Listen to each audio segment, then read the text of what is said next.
ನಮಸ್ತೆ ವೀಕ್ಷಕರೇ, ಮೆಂಡೋ ನ್ಯೂಸ್ ನೆಟ್ವರ್ಕ್ಗೆ ಸ್ವಾಗತ. ನಾನು ನಿಮ್ಮ ದಿವ್ಯಾ. ಸಾಂಸ್ಕೃತಿಕ ನಗರಿ ಮೈಸೂರಿನ ದಸರಾ ಉದ್ಘಾಟನಾ ಸಮಾರಂಭದಲ್ಲಿ ಪಾಲ್ಗೊಂಡಿದ್ದಂತಹ ಜಿಟಿ ದೇವೇಗೌಡರು ಅವರ ಒಂದು ಹೇಳಿಕೆ, ಸಮಾರಂಭದಲ್ಲಿ ಮಾತನಾಡಿದಂತಹ ಅವರ ಒಂದು ಹೇಳಿಕೆ ಈಗ ಎಲ್ಲರ ಮನಸ್ಸಲ್ಲೂ ಸಹ ಒಂದು ಭಯವನ್ನು ಹುಟ್ಟಾಕಿದೆ. ಸರ್ವೇಸಾಮಾನ್ಯ ಎಲ್ಲರೂ ಸಹ ವಿರೋಧ ಪಕ್ಷದವರು ಸಿದ್ದರಾಮಯ್ಯವರ ರಾಜೀನಾಮೆ ಕೇಳ್ತಾ ಇರೋದು, ಸಿದ್ದರಾಮಯ್ಯವ್ರು ಕೊಡಲ್ಲ ಅಂತ ಇರೋದು, ಇದೆಲ್ಲ ಸಾಮಾನ್ಯವಾಗಿರೋಂಥದ್ದೇ.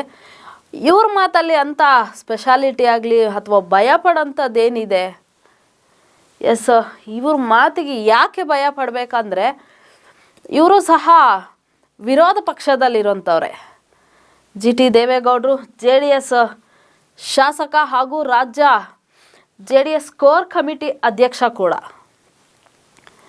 ವಿರೋಧ ಪಕ್ಷದಲ್ಲಿ ಇದ್ಕೊಂಡು ಕಾಂಗ್ರೆಸ್ ಪಕ್ಷದ ಪರವಾಗಿ ಮಾತನಾಡಿದ್ದಾರೆ ಅನ್ನೋ ಒಂದು ಹೇಳಿಕೆನೇ ಎಲ್ರಿಗೂ ಸಹ ಭಯ ಉಂಟಾಗ್ತಾ ಇದೆ.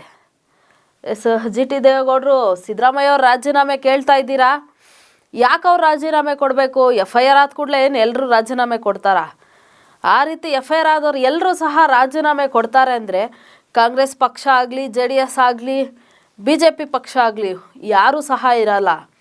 ಪ್ರತಿಯೊಬ್ಬರು ಪರಪ್ಪನ ಹಗ್ರಹಾರದಲ್ಲೋ ಇನ್ನೊಂದರಲ್ಲೋ ಮತ್ತೊಂದರಲ್ಲೋ ಒಳಗಡೆ ಇರಬೇಕಷ್ಟೇ ಹೊರತು ರಾಜಕೀಯದಲ್ಲಿ ಯಾರೂ ಇರೋಕ್ಕೆ ಸಾಧ್ಯನೇ ಇಲ್ಲ. ಯಾಕಂದರೆ ಪ್ರತಿಯೊಬ್ಬರ ಮೇಲೂ ಸಹ FIR ಆಗುವಂತಹ ಹಗರಣಗಳಿದೆ. ಎಲ್ಲರ ಮೇಲೂ ಆಲ್ಮೋಸ್ಟು ಈ ಒಂದು ರಾಜಕೀಯದಲ್ಲಿರುವಂತಹ ಎಲ್ಲ ಪಕ್ಷದಲ್ಲೂ ಕೆಲವೊಬ್ಬರು ಇದ್ದಾರೆ. ಎಲ್ಲರೂ ಅದೇ ಥರ ಅಂತ ನಾನು ಹೇಳ್ತಿಲ್ಲ. ಕೆಲವೊಬ್ಬ ರಾಜಕಾರಣಿಗಳ ಬಗ್ಗೆ ಮಾತ್ರ ನಾನು ಮಾತಾಡ್ತಾ ಇದ್ದೀನಿ. ಅವರ ಎಲ್ಲರ ಮೇಲೂ ಸಹ FIR ಆಗಿದೆ. ಎಲ್ಲರೂ ರಾಜೀನಾಮೆ ಕೊಡಲಿ. ಹಾಗಾದರೆ ಸಿದ್ದರಾಮಯ್ಯವ್ರು ಮಾತ್ರ ಯಾಕೆ ರಾಜೀನಾಮೆ ಕೊಡಬೇಕು? FIR ಆಗಿದ್ದ ಕೂಡಲೇ ರಾಜೀನಾಮೆ ಕೊಡಬೇಕನ್ನೋದಾದರೆ ನೀವೆಲ್ಲರೂ ಕೊಡಿ. ಫಸ್ಟು ನಿಮ್ಮಗಳ ಮೇಲೆ ಆಗಿದೆ FIR, ಫಸ್ಟ್ ನೀವೆಲ್ಲ ಕೊಡಿ, ಆಮೇಲೆ ಸಿದ್ದರಾಮಯ್ಯವ್ರು ಕೊಡ್ತಾರೆ ಅನ್ನೋ ಒಂದು ಠಾಂಗನ್ನು ಕೊಟ್ಟಿದ್ದಾರೆ. ರಾಜೀನಾಮೆ ಕೊಡಿ ಅಂತ ನೀವು ಯಾಕೆ ಹೇಳ್ತಾ ಇದ್ದೀರಾ? ಏನು ರಾಜೀನಾಮೆ ಕೊಡಿ ಅಂತ ನ್ಯಾಯಾಲಯ ಕೇಳಿದ್ಯಾ? ಇಲ್ಲ ಅಲ್ವಾ? ನೀವು ಮಾತ್ರ ಯಾಕೆ ಪಟ್ಟು ಹಿಡಿದು ಕೂತಿದ್ದೀರಾ? ನೀವೇನು ಸಾಚಾಗಳ ಅನ್ನೋ ರೀತಿಯಾಗಿ ಮಾತನಾಡಿದ್ದಾರೆ ಜಿ ಟಿ ದೇವೇಗೌಡರು. ಈ ಒಂದು ಹೇಳಿಕೆ ವಿರೋಧ ಪಕ್ಷದಲ್ಲಿ, ನಮ್ಮ ಪಕ್ಷದಲ್ಲಿ ಇಟ್ಕೊಂಡು ಈ ಥರ ಮಾತಾಡ್ತಿದ್ದಾರಾ ಅಂತ ಅವರಿಗೆ ಗೊಂದಲ ಉಂಟಾಗಿದ್ದರೆ, ಕಾಂಗ್ರೆಸ್ ಪಕ್ಷದವರಿಗೆ ಒಂದು ರೀತಿಯಾದಂತಹ ಬೆಂಬಲ ಸಿಕ್ಕಂಗಾಗಿದೆ. ನಮ್ಮ ಪಕ್ಷದ ಬಗ್ಗೆ ವಿರೋಧ ಪಕ್ಷದಲ್ಲೂ ಸಹ ನಮ್ಮನ್ನು ಬೆಂಬಲಿಸುವಂಥವರು, ನಮ್ಮ ಸಿದ್ದರಾಮಯ್ಯವ್ರನ್ನ ಗೌರವಿಸುವಂಥವರು ಸಹ ಇದ್ದಾರೆ ಅನ್ನೋ ಒಂದು ಹೆಮ್ಮೆ ಕಾಂಗ್ರೆಸ್ ಪಕ್ಷಕ್ಕೆ ಬಂದಂತಾಗಿದೆ. ಇದೇ ವಿಚಾರವಾಗಿ 136 ಸ್ಥಾನ ಗೆದ್ದಿರುವಂತಹ CM ಸಿದ್ದರಾಮಯ್ಯ ಅವರು ಯಾವ ರೀತಿ ರಾಜೀನಾಮೆ ಕೊಡಬೇಕು? ಕೊಡೋದಾದರೆ ನೀವು ಕೊಡಿ. ಒಂದು ವೇಳೆ ರಾಜೀನಾಮೆ ಕೊಟ್ಟರೆ ಜನಸೇವೆ ಮಾಡೋರು ಯಾರು? ಈಗ ಆಲ್ರೆಡಿ ಅವರು ಜನಗಳ ಸೇವೆ ಮಾಡ್ತಾ ಬರ್ತಿದ್ದಾರೆ, ಜನಗೆ ಎಷ್ಟೆಲ್ಲ ಅನುಕೂಲ ಮಾಡ್ತಾ ಇದ್ದಾರೆ.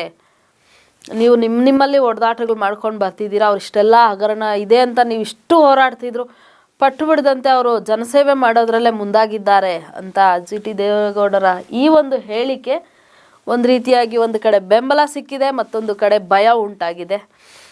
ನೋಡೋಣ, ಈ ನಮ್ಮ ಸಿದ್ದರಾಮಯ್ಯವ್ರ ಮೇಲೆ ವಿರೋಧ ಪಕ್ಷದಲ್ಲೂ ಅಭಿಮಾನಿಗಳಿದ್ದಾರೆ ಅಂತ ಆಯಿತು. ಇನ್ನೊಂದು ಕಡೆ ಸಿದ್ದರಾಮಯ್ಯವರು ನಿನ್ನೆ ನಡೆದಂತಹ ಅದೇ ಒಂದು ಉದ್ಘಾಟನಾ ಸಮಾರಂಭದಲ್ಲಿ ಮಾತನಾಡಿ, ನನಗಿನ್ನು 1 ವರ್ಷದವರೆಗೂ ಚಾಮುಂಡೇಶ್ವರಿ ಆಶೀರ್ವಾದ ಇರಲಿ, ಅದಿದ್ದರೆ ಸಾಕು ಅಂತ ಸಿದ್ದರಾಮಯ್ಯವ್ರು ಹೇಳ್ಕೊಂಡಿದ್ದಾರೆ.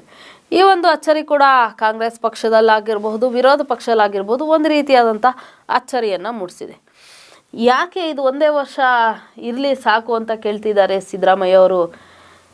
ಇದರ ಒಂದು ವಿಶ್ಲೇಷಣೆಗಳು ಏನು ಆಗ್ತಾ ಇದೆ, ಯಾವುದಕ್ಕೂ ಯಾವ ಒಂದು ಕಾರಣ ಇಟ್ಕೊಂಡು ಈ ರೀತಿಯಾಗಿ ಸಿದ್ದರಾಮಯ್ಯವರು ಹೇಳಿದ್ದಾರೆ? ಏನೋ ಪ್ರತಿಪಕ್ಷ BJP ಹಾಗೂ JDS CM ರಾಜೀನಾಮೆಗೆ ಪಟ್ಟು ಹಿಡಿದಿದೆ. ಈ ಒಂದು ಸಂದರ್ಭದಲ್ಲಿ ಸಿದ್ದರಾಮಯ್ಯವರು ಕೊಟ್ಟಿರುವಂತಹ ಈ ಒಂದು ಹೇಳಿಕೆ ಕೂಡ ಅಚ್ಚರಿಯನ್ನು ಮೂಡಿಸ್ತಾ ಇದೆ. ಎಲ್ಲರ ಮನಸ್ಸಲ್ಲೂ ಸಹ ಒಂದು ರೀತಿಯಾದಂತಹ ಗೊಂದಲ ಉಂಟಾಗಿದೆ. ಇದು 1 ವರ್ಷನೇ ಹಾಗಾದರೆ ಸರ್ಕಾರ ನಡೆಯೋದು, ಅದಾದ ನಂತರ ಮತ್ತೆ BJPನೋ JDS ಸರ್ಕಾರ ಬರುತ್ತಾ, ಕಾಂಗ್ರೆಸ್ ಸರ್ಕಾರ ಬಿದ್ದೋಗುತ್ತಾ? ಈ ರೀತಿಯೆಲ್ಲ ಒಂದು ರೀತಿಯಾದಂತಹ ಜನಗಳ ಮನಸ್ಸಲ್ಲಾಗಿರ್ಬೋದು ಅಥವಾ ವಿರೋಧ ಪಕ್ಷಗಳ ಮನಸ್ಸಲ್ಲಾಗಿರ್ಬೋದು ಗೊಂದಲ ಉಂಟಾಗಿದೆ. ಒಂದು ಅಚ್ಚರಿ ಹೇಳಿಕೆ ಇನ್ನು ಯಾವ್ಯಾವ ಗೊಂದಲಗಳನ್ನು ಉಂಟು ಮಾಡುತ್ತೆ ವಿರೋಧ